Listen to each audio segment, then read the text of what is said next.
scarf that shaded the lamp by the bed riffled as he passed, and the light flashed once across his face.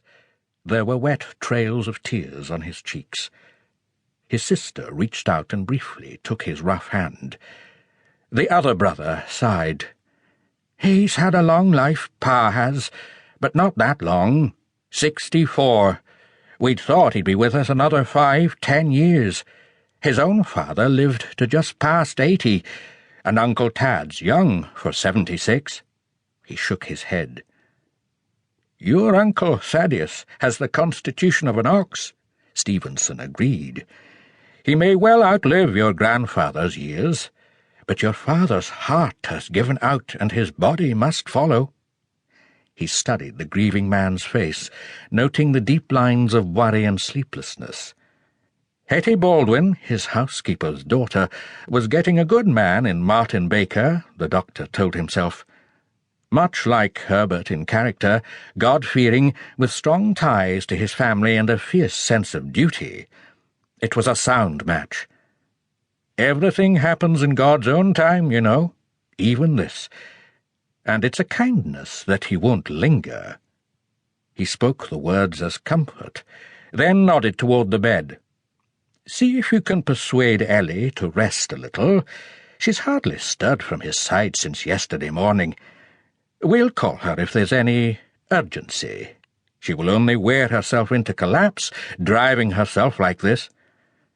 "I've tried, to no avail." Martin turned toward the window, lifting the curtain and pulling aside the shade a little to look out. Rain ran down the glass in rivulets, pushed against the house by the wind. A filthy night, he thought, a fitting night for death to come.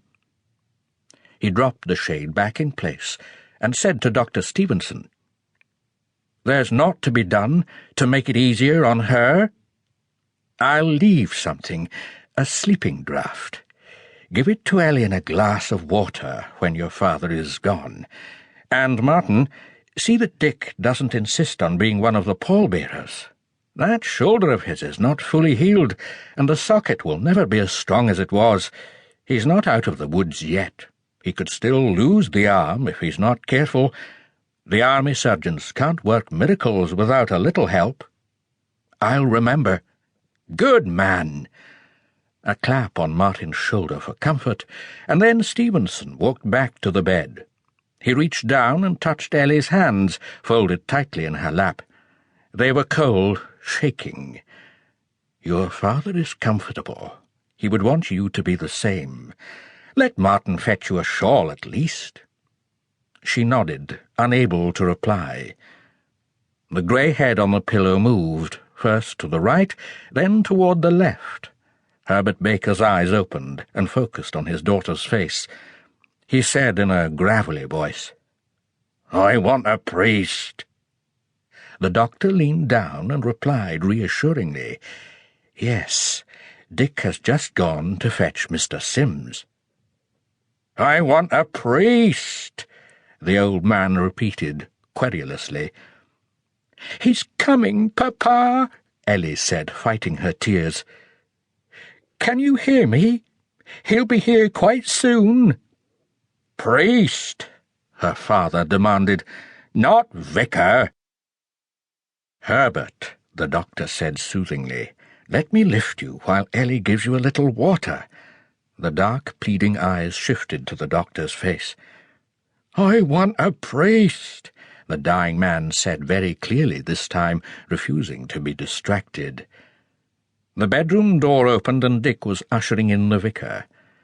"I met him on his way here," he told them, "coming to see if we had need of him." Mr. Sims was taller than Dick, thinner and not much older.